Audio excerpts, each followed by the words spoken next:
Let me just see here. Welcome to Sacred Grounds with Dan Brady as the current host of this, the longest running open mic in the known and unknown universe. As we like to say. Serving up good food and fine poetry since 1972. Tonight's co-pilot is me. Dr. Hal. Not with all these notes. And now let's have a big hand for our host, Teddy, who is providing this space. Please support this reading by enjoying the food and drink served here, although I already got the last piece of cherry pie. Which is good. Poetry of all kinds is welcome here. We respect the mic. That means keeping conversations to a minimum and to a slight whisper, putting phones on mute, vibrate or airline mode, not disturbing the poet while they're speaking, walking in front of them, say, and keeping to the time limit, usually only 5 minutes. But that can change depending on the discretion of the administrators here. If you want to know what is going on, get on the emailing list or join the Facebook group. And note the prominently posted streaming link. You can view it conveniently from home or inconveniently on the bus. Family or friends can see you live or later on. If you want to hear so-and-so's poem again, this is now quite possible. Do a self-critique, and it is a way to put out the word, yours, mine, or ours. And that brings us to the ongoing theme. Never doubt that a small group of committed citizens can change the world. Indeed, it's the only thing that ever has, as Margaret Mead said. And our feature, who is that today? Our feature is, wait a minute, someone filled in, oh, wait a minute. It's a mystery, but wait for it. Wait a minute, I got, say your last name, I forgot. Bradford. Wait a minute. So I see, I didn't put your name, wait a minute, look here. Nope. See? You forgot about it. No, I didn't see it. Usually I put your name ahead of time here, but someone will put their name where your name should be because I forgot to put it there. Well, Ms. Bradford is our feature. Give the Queen's wave, please. Yes, and please give her a round of applause for this honor. All right. Round of applause. And the mini feature also the mini feature is Wendy Walters, who is in the back here ordering things. Give her a round of applause. And the last word. The last word is Rob, I believe. No, it is Melissa Mella is the last word. Okay. Who's the keynote? That's the keynote is Richard Sanderell, the Sanderell, as he is called sometimes, on the sixth Parnassus. On the 44, he's known as something else, but we don't call him something else. And the evening's theme is Eros. Eros, yes. Eros, thank you. And now there are the door prizes. The door prizes, ladies and gentlemen, fabulous door prizes, of which there are many. Wildlife, American archaeology, saving ancient books. That's very important. And ancient magazines. Ancient Scrolls, Outdoors 365, it says, 4 Seasons of Northern California Adventures. So there you go with that. And we have actual books as well. Actual books. Perfume River Poetry Review, Vietnam Forever, so that is the theme of this issue, I am assuming. Sappho. It says, lyrics in the original Greek with translations by Willis Barnstone, so there you go. Nice. They give you the original Greek. This is Insight to Riot, Poems for a Change by me, just in case you're interested in that. Mark Twain, Letters to the Earth, my favorite book of him. Great anthology. It has some unknown things. Detours by Julia Vinograd, a great poet. If you've never read her, you should get this. Go for it, grab it. And then Stories to Remember, The Birds, Daphne du Maurier, Lord Mountdragon by... Mountdrago, thank you. Yeah. Somerset Maugham, The Voice of Bugle Ann, McKinley Cantor, The Pacing Goose, Jessamine West, 3 complete novels, 19 stories by the world's greatest writers. Good stories, all in there. He perused it. Now and then we have these 3 volumes here. 3 volumes here. This is. Can I make this one thing? Yes, it should okay. be So this is one set. Gardening tips for lovers, troubling weeds in the garden of love, and enriching the soil of intimacy. You So this see is a one theme set. linking these. Yes, enriching with the theme there. So that And is in that. addition to that, you have the option, if your name is properly placed by the right number, of being the keynote. Oh, yes. Being the last word. The co-pilot, which doing he is. the mini feature, or the co-pilot, which I'm doing tonight. And then So- choosing next week's theme, which someone did with Eros not Yes. that long ago. Oh, we know. He reminded me of that. I usually forget and get all discombobulated, Well, which is almost like being a Republican. now that the door prizes have been announced, I should say, if you wish to record someone, ask permission. And we will assume you've done so, should any of us notice recordings being made. I hope everyone has signed the sign-up sheet, but it waits for those who have not signed it, and it can be signed at any time. There's also the attribution sheet. Yes. If you read a poem or say a poem by somebody else, if you put it down, it can go into the Dan Brady report, which you receive as Yes. part of your... I don't want to say Charge of the Light Brigade by William Hollis Reyes Too all late. the time, because he didn't write that. And now it is time for the ceremonial reading of Proposition 1. Thank you. The end of warfare. Whereas warfare is the worst of all crimes in that it embodies, encourages, and rewards all others. Whereas the definition of war as used as the Nuremberg trials is meet for the purposes of this proposition.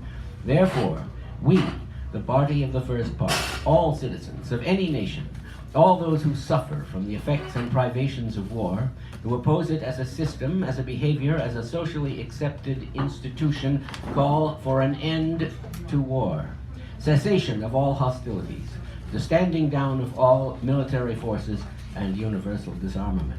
Further, let it be known, we, the people, the party of the first part, state by our assertion at this time and place that we stand opposed to the existence or use of military force as we now know it.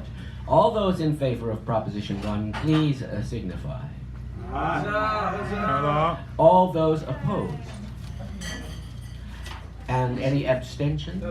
We have one abstention. And this Nothing is should be unanimous. My fitting mom and said it's undemocratic. If you want to be in the loop, you can get on the opt-in email list or join the Facebook group. And as it says in the concluding sentence, you have 5 minutes on the open mic. So it's time for our first reader, which will be the keynote, and that is... Mr. Sanderell, please Ah. come forward. Give him a round of applause, ladies and gentlemen. He's kicking us off. Another round of unbelievableness. Or unbelievableness. Something. I hope I can see that from over there, Horrific. Thank you. and I may have to scroll. All right. I'm going to try something. I can do a rhythm when I'm by myself, but in front of a group, who the hell knows? Anyway, this piece is called Blue Indians by John Trudell.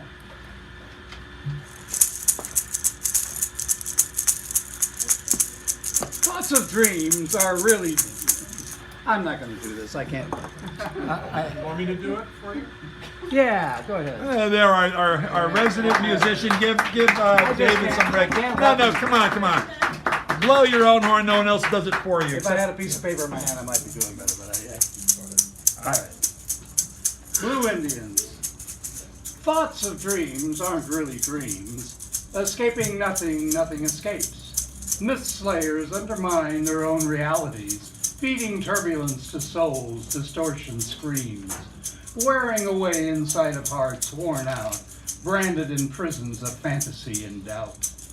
Blue Indians being pulled into melting pots, the ruling class rules the haves and have-nots. Industrial reservation tyranny stakes its claim. Blue Indians' emotional siege is civilized stain. Shadows forsake truth unrecognized. Tears fall from broken minds of men. Aggression masquerades as in.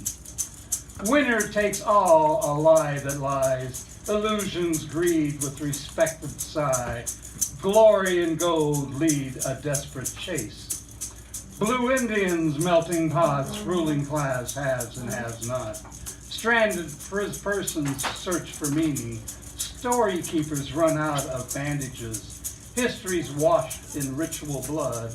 Traditions bleed in a high-tech flood. Workers not served. Terminologies change. Progress is evolution. Terminal strain.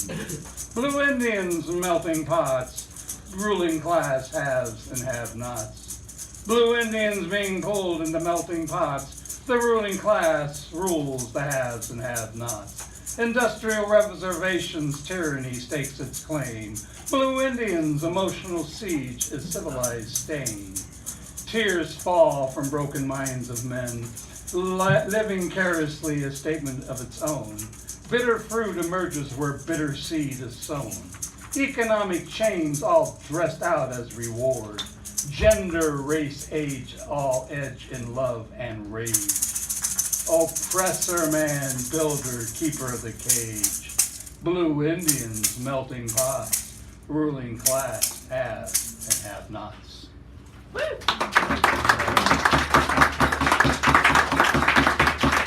Yeah, this is by a local poet, Miguel Robles, in the book The 24th Mission. It's called The Eras and the Echoes. Cities of coral, aura of moon curses. A train, the butterflies, a rooster plucked of feathers. A croaking that is recorded like a danger of quartz, scraping the sharp point against melancholy.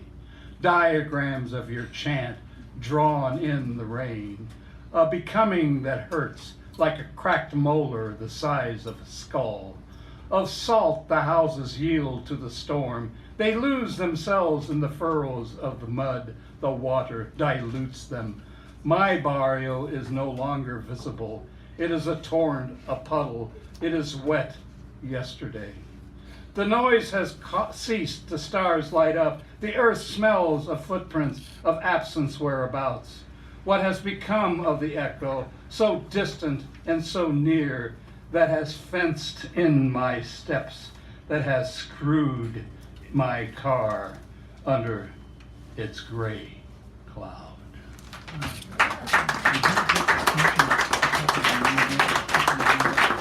Thank you.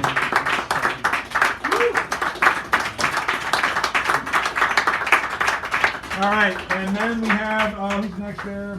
Buford is next. Give him a round of applause, please.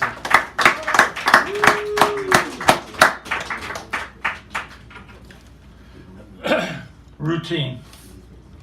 People look at me as if I'm somebody different. I am, that's true. The silence of my sameness profound. I teach differently abled high school kids who bite their hands, many who can't talk, and those who do have such unusual speech patterns that it takes working with them 5 days a week to fully grasp what they're saying, usually. It's not really much of a surprise that I wound up in this line of work, I guess. I'm different myself and grew up in the eccentric South. It's just when I'm around my students, I am usually extremely comfortable.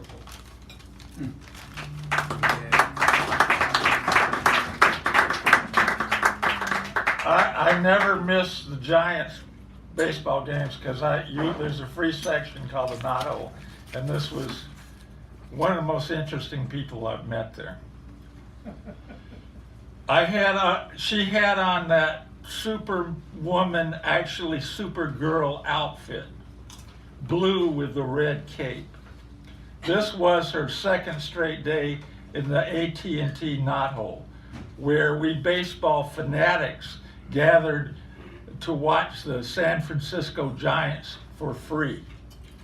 She had mentioned that she was 45 years old, and I told her she was the same age as my daughter. She was full of questions and comments, her frizzled blonde hair streaming. She had a great smile that is perhaps 200 pounds and at least 5'10" in height. is not unattractive on her, however, especially toward the end of the game when she threw her long arm around my waist.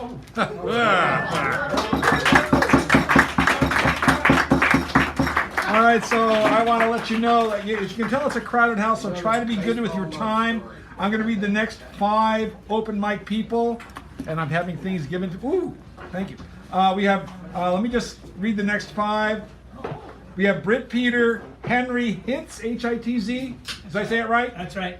Okay, and you're new, right? Yeah. Okay, we give them the treatment later. So, Britt Peter, Henry Hitz, D. Allen for crying out loud, Hal Robbins, Stephanie Manning, Tommy Aguilera, David Erdreich. That's more than the next 5, but you know what I mean. So why don't you put your name there? So give him a round of applause as he comes up here, please. Britt Peter. Come on, ladies and gentlemen. You call that applause. Come on, you are sitting already. Thank you. A little bit better. Britt, they're not giving you your due. I'm tired of that. Well, I have to read another Trump poem then. This week's news, 3/23/18. Trump winging it. Another photo op. Saudi princes in the White House for a gun sale. Ed Sullivan voice. This is really big. Speedy retreat. No questions answered. I called him the Gotterdammerung kid. War and chaos are his game. It's a money-making scheme. Now he has John Bolton to play with. That cartoon figure from the Bush regime. Where's Tillerson? Where's McMaster? Hear Mad Dog sour bark. There never was an adult in the room. Oval Office playtime. Toy soldiers on the rug. So many people in the world lacking food and scrambling through the rubble for their kids. Adult in the room. Off his meds again. All right, so now, ladies and gentlemen, we have Henry Hitz. Now, he is new here. Show him what that means. Come on, ladies and gentlemen. Come on. Right out here, Randy. Come on.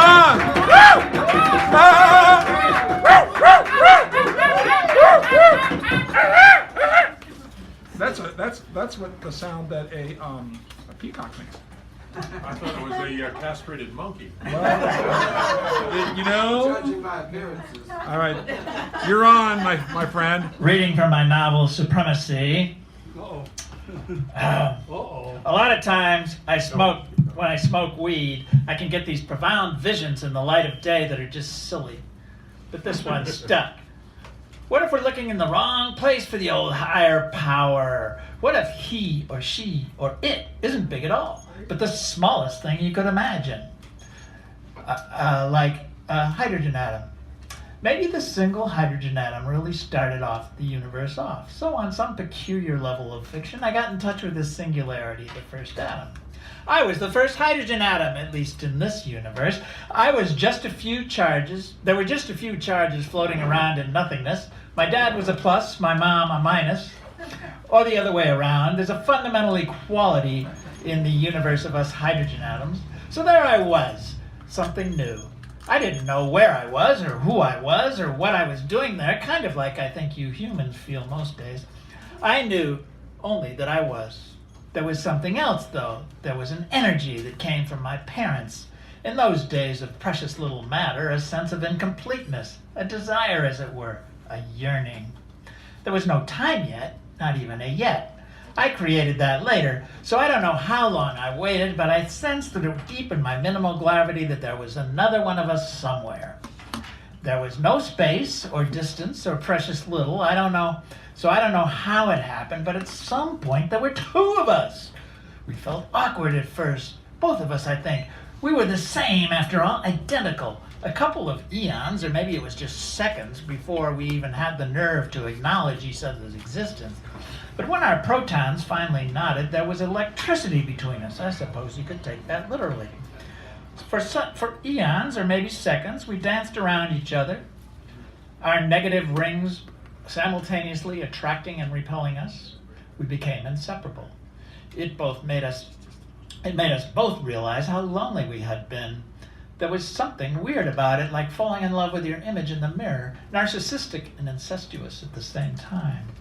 The attraction became stronger, a sense of both of us wanted to merge, wrap our rings around each other, and bring our sputtering nuclei together. But there was also the sense that we would lose something in that intensity of a relationship, our individuality. It made us giddy to think that if we merged ourselves, we would destroy hydrogen.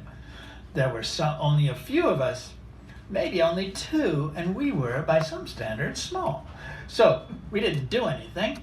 We waited for eons, or maybe only seconds, until one day, oh yeah, nothing like days yet, one moment there were 3 of us. I was shocked at my reaction. Rather than delighted welcoming this new entity into our growing universe, I was jealous. My partner, I'll call him Adam, just to confuse you, was immediately attracted to this interloper. But after some kind of while, reason returned, and I began to think of how this third party freed us. We didn't need to worry about ending the brief existence of hydrogen if Adam and I merged. That, however, wasn't in the stars, which didn't exist yet either. Adam was drawn toward 3. I couldn't stop it, nor could I understand it. We were identical for plus sake. What did it see in 3 that it didn't see in me? Well, see isn't right, either. Feel. What did it feel in 3 that it didn't feel in me? I know most humans don't think creatures as small and dead as us hydrogen atoms could feel anything. But the basis of feelings is attraction and repulsion, and we had that in spades. So yes, that imbalance between repulsion and attraction, with repulsion stronger, we experience a sorrow, just like you do. So I gave them, Adam and 3, my blessing. I was concerned what would happen if these 2 truly married merged their beings together. Maybe it would destroy the universe. Certainly, we all 3 knew that there was a shitload of energy involved. And so, those 2 fused and ignited what you now call, appropriately, the Big Bang. Henry Hicks! And is that book for sale? Yes, it is. His book is for sale, ladies This and book is gentlemen. for sale. I have some copies here. It's also available on Smashwords for $1.99. $1.99. The price is right. There we go. And I have And a now, promo piece that I... thank you so much, Henry, and come back. Okay. You have a voice. We like that. And now, mysteriously enough, or not, as you might know, we have in this house a distinguished individual whose record and note is meritorious and wonderful. His depth of character knows no bounds and stands for what he believes in and has taken lumps for that. Mr. D. Allen, would you kindly come forward, please? Give him a round of applause. D. Allen! Come on, ladies and gentlemen.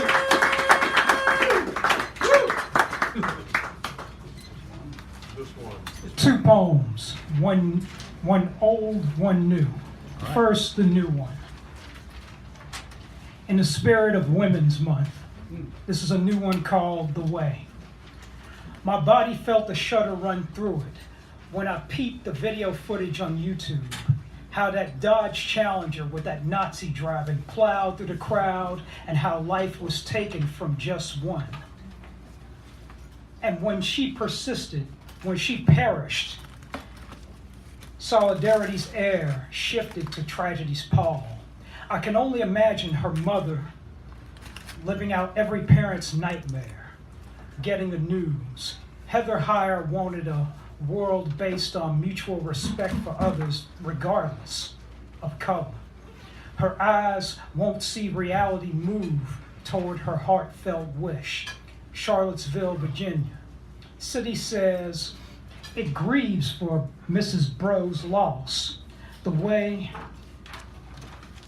was made to reverse the tragedy's bitter sting. Heather Heyer Way, street named in her honor. The way was made so folks can remember she took a part in pushing out prejudice on front lines. The way was made so folks can remember her single act of love for strangers of different shades. The way was made so folks were notified. The city wanted no part of the alt-right menace wave sweeping over their streets. The way was made was just A start to remind us all that Charlottesville and America should be no places for hate.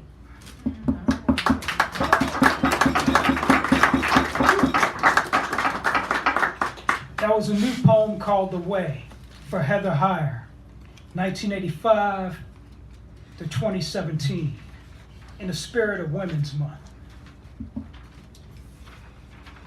And the last poem is old. It's a short one, dating back to 2009.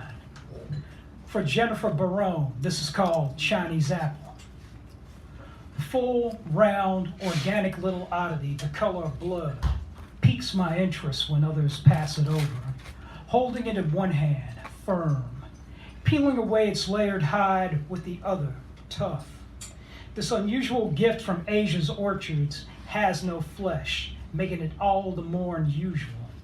Little rubies inside, eye-catching, enticing enough to taste. I savor the seed juice with each bite, carrying the same flavor most romances have, bittersweet. No.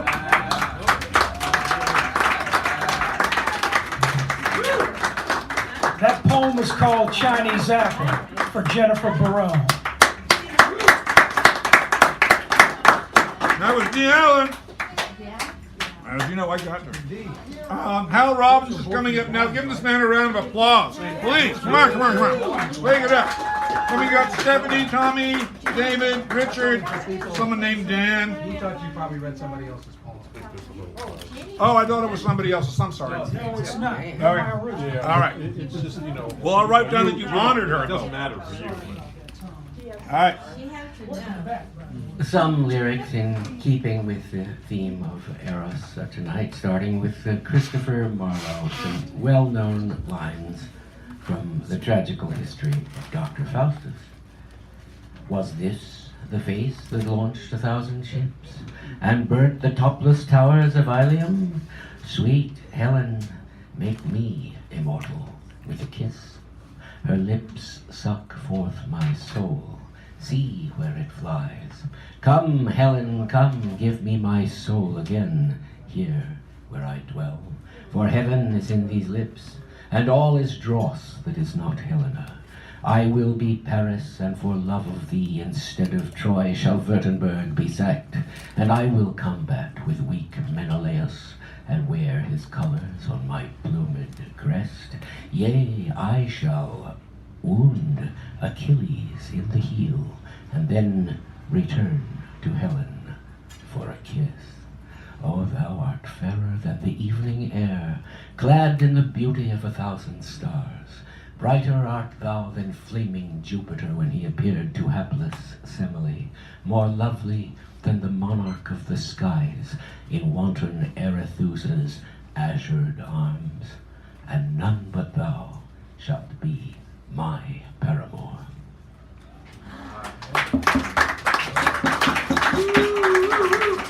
Less boastful is this stanza from Epithalamion by Spenser.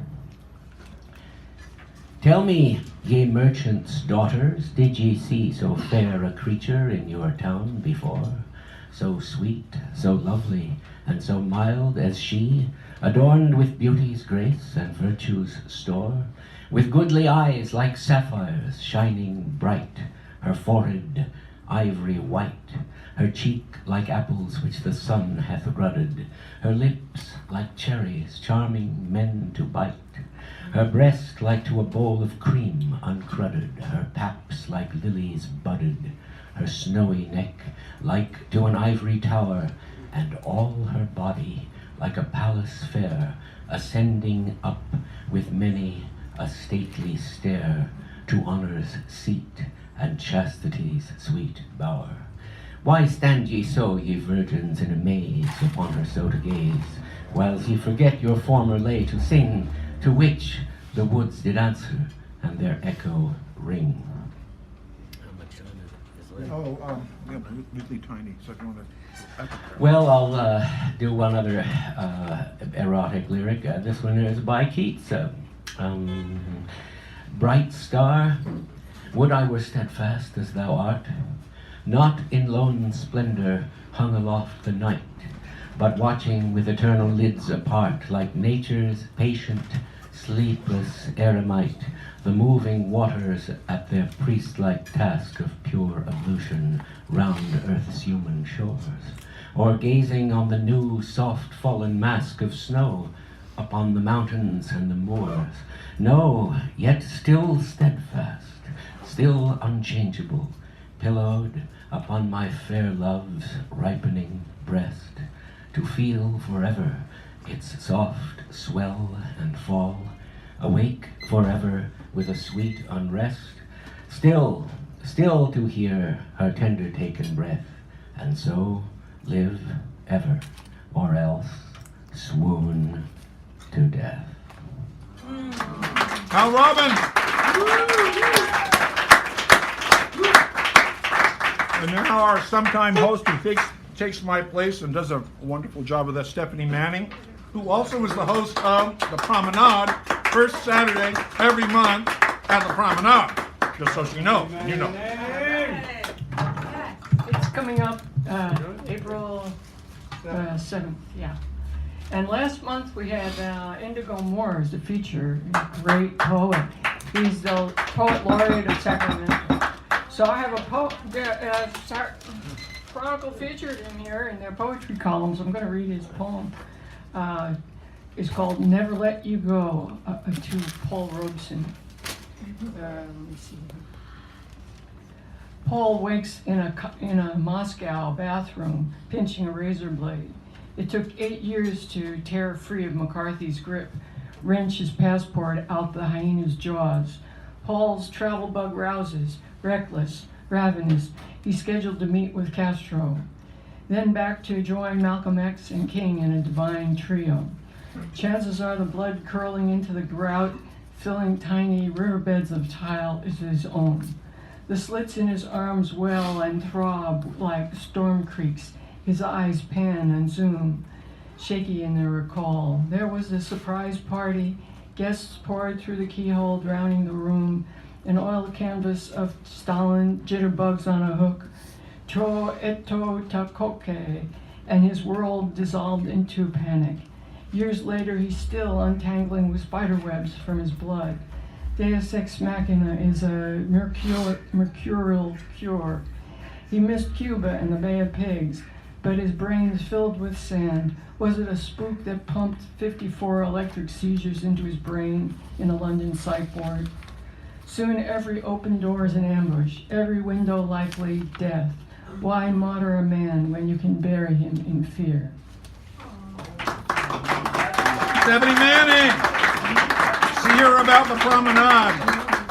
All right, and now the joyous strains of Tommy Avocalameka, who knows it's his turn to come up here. He's aware of everything. Then we have David, Richard, me, and then Morgan Freeman. Said he'd be here anyway.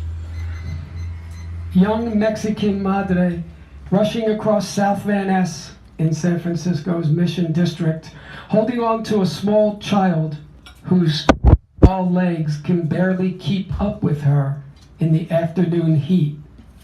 3-day notice to pay rent or quit tucked into her large black purse. A time bomb set to go off.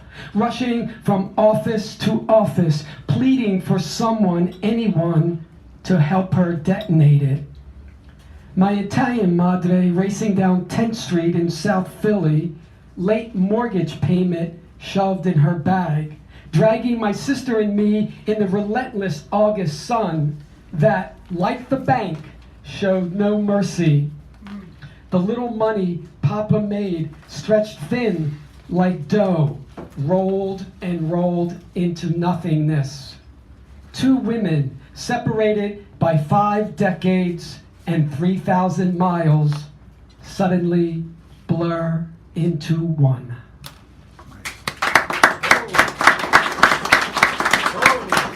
And a poem to the theme. Thanks, Rob, for the theme. You inspired me to write this. After a boy in my neighborhood talked me into helping him steal a copy of Playboy from the local drugstore that stifling summer night, We took it to a nearby dark alley, stood under the lone wooden light pole, paging through what to him was a garden of earthly delights. I was more turned on by the fact that he was turned on by the big-breasted, pink-fleshed woman in the centerfold with the staple through her navel. Sharing Playboy was a male rite of passage. My brother kept copies under his mattress where he thought Mama couldn't find them. I knew no piece of furniture was left unturned as she waged her daily war against her mortal enemies, dust, dirt, and vermin of the crawling and flying kind. Obviously, she chose not to make an issue of what she found in her son's rooms, like the wadded, sometimes still sticky tissues with the bleach-like smell. As we looked through my brother's collection one afternoon and listened to songs like Flamenco Sketches and Mississippi Goddamn, which excited me far more than the magazine, he told me something that no one had ever dared to say. Sex is beautiful. A gift from nature. Enjoy it whenever you can. Still, what happened in the alley that night terrified me, even though I wanted it desperately. When I got home, I hid under the covers in my bed, hoping God wouldn't find me. As a precaution, I said my act of contrition several times. I wasn't sorry, which meant I couldn't be forgiven, so I'd go directly to hell if I died in my sleep. After he enlisted in the army, my brother left the magazines under a pile of things in a corner of the closet, and his collection of hundreds of jazz albums scattered on the floor by the bookshelf with the portable record player and the books by Baldwin, Sartre, and Camus. I didn't ever look at those magazines again, but I spent hundreds of hours listening to the music and fantasizing about some boy in class I had a crush on, and the one I kissed on his lips in his house when his family wasn't home. My brother's words made me realize that the only hell was the one I created for myself. There you go. Thank you. Thank you. Come here, come bigger. And now, David Ehrenreich is coming forth, or fifth, as we like to say, of this place. And we are thankful for everything that is worth being thankful for. So I sing with the Berkeley Broadway Singers. We're having our 20th anniversary concert on April 21st and 22nd. I have a bunch of flyers, but it means you got to go to the East Bay. It's a free concert, so I'll be Arlington. We ask for donations. So can I show of hands of who's interested? So, but only if you're going to come over to the East Bay. So. Anyone else? I'll take one because it's Dan, are you going? I don't know yet. Wendy and I have to talk, but if we don't get this, I'll never be able to. We'll talk and I'll see if I can get it right. Okay, thanks. All right, you're welcome.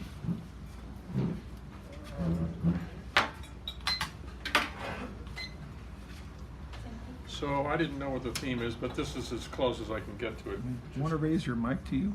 Yeah, I do. Okay, because you're always doing that for everybody else under the sun. Well, even if it's nighttime.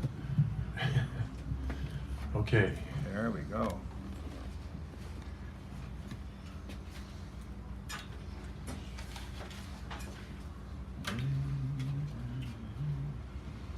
That cheesecake no longer in my diet. At 71, I ask for a date.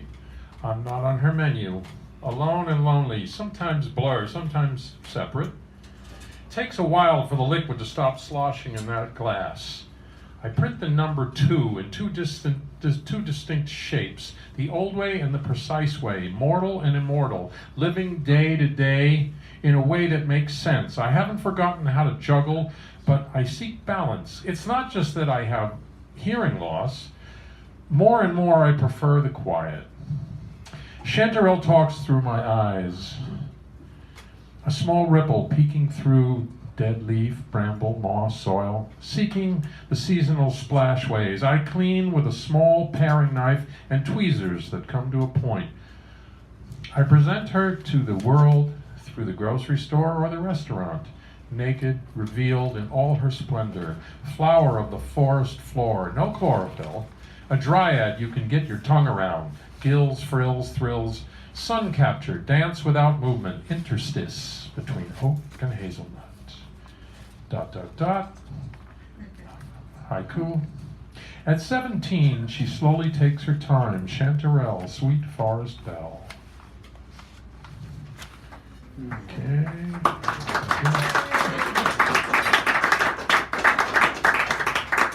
There is a sadness that comes from divorce that is different from the sadness of losing a child, different from the death of a life partner.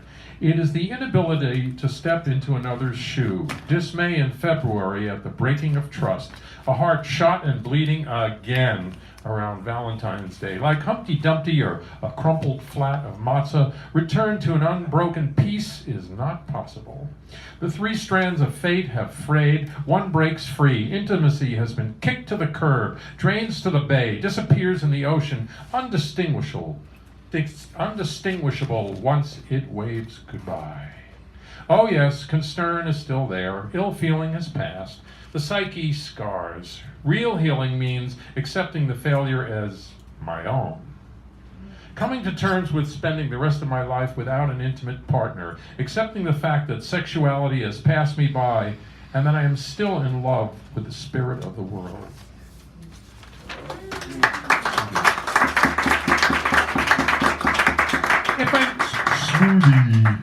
If I merely play the horn to accompany your words, then what is this force which supersedes your thoughts?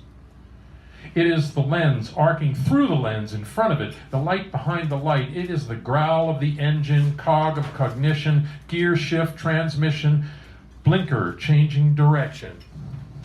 It is the communion of small frogs gathering in a vernal pool. It is the slow decomposition of pine duff 3 inches below the surface, which I remove and with which I side dress my strawberry plants. It is the worms in my compost pile breeding in the mango pit, which doesn't belong there. It is successfully transplanting a Douglas iris from the wild to my own garden. Atmosphere is a transition zone from star stuff to rare earth. In California, we weave separate world cultures into a more intricate pattern. It is a curiosity we seek and a patois we speak. Its currency stretches from Alaska to Peru, from Hawaii to China. It is a yeti astride the Loch Ness Monster. It is the emitted by a carousel as it takes a poll of horses' hearts looking for the main ingredient. Am I done? How much time? Yeah, you got like 5 seconds. 5 seconds? Okay, 5 seconds. Brett Marie, the place to be. Sometimes the wealth just spreads itself. All you have to do is play. She reads her poetry, she pauses. You respond. He rants his spoken. You shred the scene. After one, retrieve pack from car, partially squashed in the driveway, a sphinx moth, one lower wing, normally hidden, flashing, alternating, black and camellia horizontals. First one I've seen on the West Coast. Tomorrow morning's biscuit for one of the numerous crows. Thank you. David Erdreich, we're bringing up Owen Dunkel right now, then me. What happened to Mr. Sanders? Oh, yeah, I've got him in there too. Thank you. So it's Owen, then Richard, then me. Oh, okay. Thank you. There you go. Thank you for that, because Yeah. I got confused. Well, I'm not fast enough to pull a fast one. Besides, everybody's watching me. It reminds me of my home life, for crying out loud.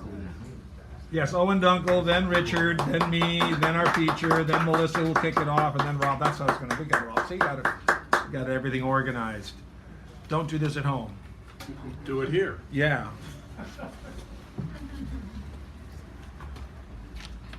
Okay. All right, there we go. Can everybody hear me? Yes. Yes.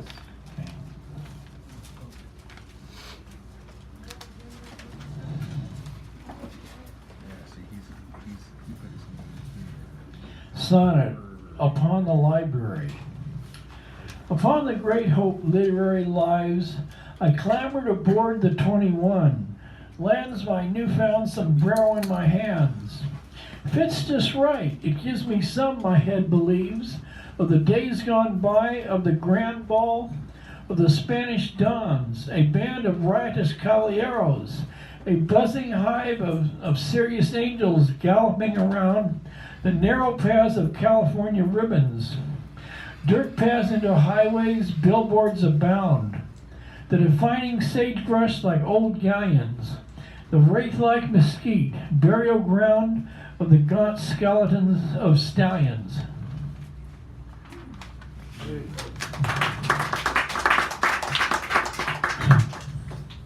Surreal beginnings. The rain talks thunder to the steps of the clocks.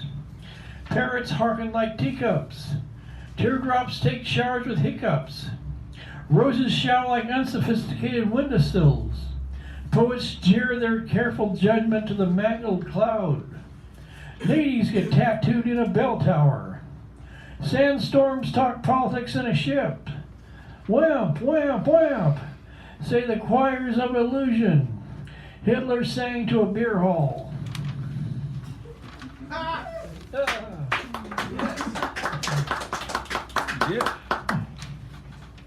Staccato. A sea of angels foretold its passing waves, knock with their fist on the seawall of yesterday, a knife-like threat of the raving of their gray air, telling the story of the future of ants, beetles, mice. The like of the nature of the estuary-like birdsong, mining the verbal consciousness of existence, as you are betrayed by your lover in the midst of a dream.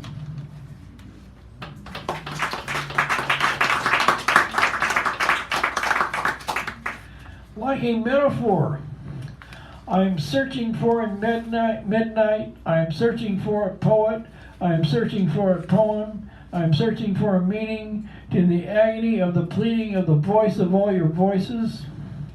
Little reasons. Her body wrapped itself in a blanket, leaving me all night long in the cold stare of the bare air of her night, I am the poem that shouted its male orgasm like a wounded aerophone.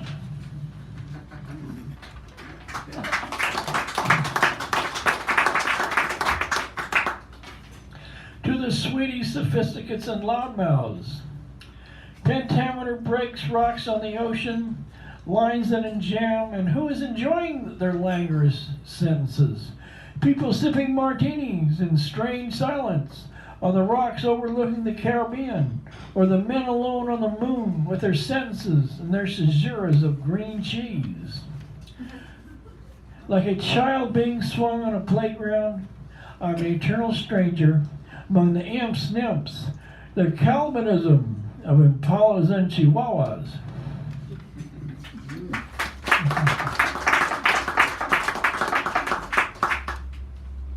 The lost poet.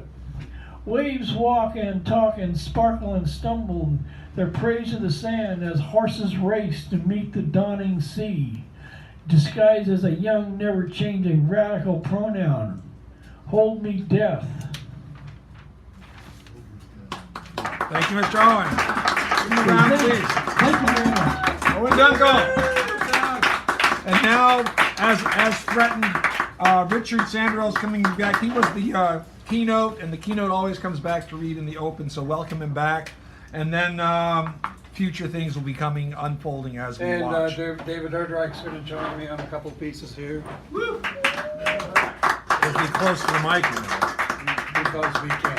All right. The first piece is called, yeah, let's get it up. Excuse me. Dance, Dance, Dance. Oh, yeah, we like that. Theme, right? That's right, Dance, Dance. Yes, thank you. That was the poem for that. Okay, ready? Okay, all you tight assholes. You have to defecate sometime. Get up, get on up, get on up. Put one foot in front of the other. Now bring it back. Move the other foot forward. Shake your body. Shake. Let the notes timing take you. Listen, let the body respond. Repeat. Now add some of your own moves. Always in swing rhythm. Time. Moves good for us. Let music know. Move for it. It'll perform for you. 1, Why do you think snakes are charmed? James Brown says, you got to, got to, got to. I say, yes you do, yes you do, yes you do. Do the sun, salsa, tango, twist, make it funky, sweet, sour, sad. Turn it into ballads, rock and roll, barn-burning symphonies. Color it blue, dance zouk, sukus, Congolese rumba, and on the and like reggae and rye, and on the one for James.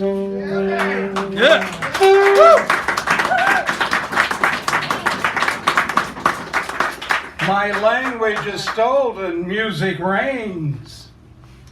I just barely learned the English language, a language made up, stolen from other languages, bastardized discourse. English masters of language politicians hijack our words, give them all another meaning. Where war is peace, peace is war. You speak to us with your injured, befuddled words, so we never clearly understand one another, but we believe we do. Our language is stolen from us as we protest. You steal, destroy, genocide languages that would compete or clarify ours for what it is. The bullshit language of business, laws, verbal masturbations, not empathy, love, compassion. Let us speak to you as you speak to us, noting nothing ever accomplished or done with our nowhere dialogue. Just more studies in evasive language, ambiguous at best. Slap us with your words, wound mortally, make us hurt, make your connection of lies that kill as you speak of love, peace, understanding, but never get it to the core of the matter. Who'll investigate? Tell us in a language that cannot shroud truth. Our verbal languages are inept, unable to express languages of the heart, but very apt at stealing, manipulating, treaty-making. This language does not exist. It is unspoken, music that gives voice. Give us the melodies jointed, disjointed, mellow, frenzy, love, anger. There will be more truth there than you'll find here. Poets, jazz are the original rock stars. Music is poetry. Now show us your heart, if you have one. And one short piece, and it's called Not Your World to Play With. This world is not your plaything. You seem to think you own us, do us with what you think you should be done. Be careful, there may come a day when collective consciousness reaches maximum. You infiltrate, isolate, but no matter, in the end, your surrogates will face us as Mussolini and others who betray humanity. You will move on. Things have a habit of repeating. But the damage is done. Time will leave us behind, moves on. Winds blow through the palm fronds, leaves, heading ever forward, circling, reversing. Will we move forward, circle, reverse our worst? Hurrah! Celebrate the keepers of the earth. Viva the indigenous around our sphere, who know it's not your plaything to play with. Take us back to the truth. This is Indian country.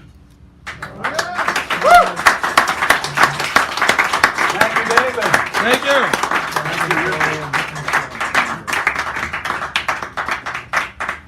And now Mr. Dan Brady will Allow me. Thank you. Thank you for that. Who did that? I appreciate that. My mom thanks you. I thank you. My brother's best friend, second grade teachers, second cousins, next door neighbors, third cousins, fourth grandsons. Oh, can you, yeah, just hit. Yeah. See, that was their time. My time. A or B? B. Okay, this is. A plus. Oh, no. A plus. So, all right, so these are three short pieces. They touch upon the theme of this evening. And I was going to say something else, but it's rude, so I'll skip that. In order that they were written, this was written like 40 years ago anyway. All right. During my research of a science project for 10th grade, A eucalyptus leaf fell out of the X's. My mom said it was from the east when she was young and dreaming about the rolling summer brown hills of California. She was strolling through Central Park with my father. They shared pink popcorn.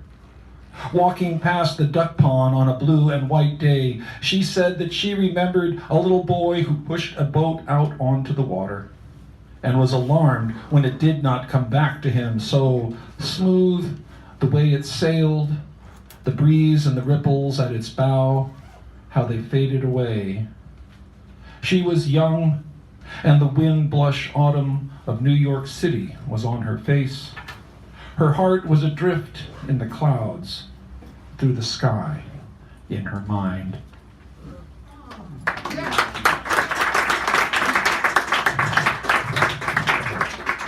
And this is Desire, and it was written, I got a book of poems that were written in Spanish, and the idea was you read the poem, and since you didn't know the language, you would use it to help create something new. So this came out of that.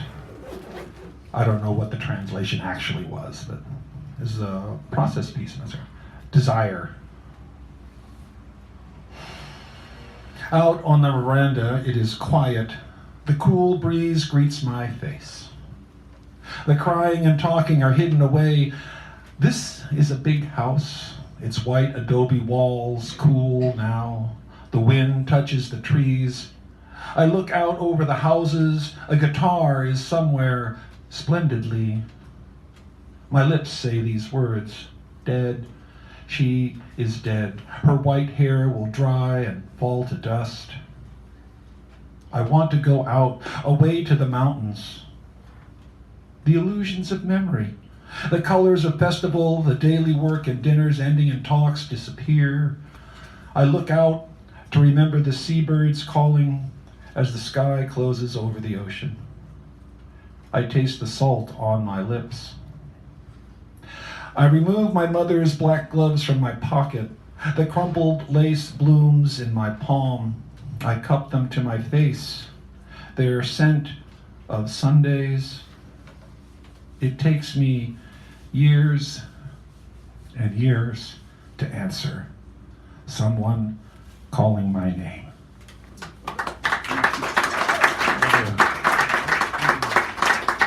And this one is the most recent, and it has to do with my wonderful wife. She wasn't in the poem, but she is, you'll see. Yeah. Not titled. A stroll about our neighborhood. The sidewalk lightly sprinkled with dusky rain, the air moving so fresh. Where I passed, a dark silken scarf strewn gracefully along. I went slowly on, but there came perfume. For a moment I thought of the scarf, looked back, but it was downwind. Another waft, this one warm, musky, followed by still another, floral, sweet, not perfume, something else. Looking to the near garden, flowerless, to the trees, all barren of branch, into the wind from down the way and quickening, then to the sky occluded with misshapen clouds, all heavily dark. I wondered for a moment, stood, nostrils flaring, to draw in rich air deeply, then exhaling, I thought of you, and was so very glad then, so very thankful, just thinking of you.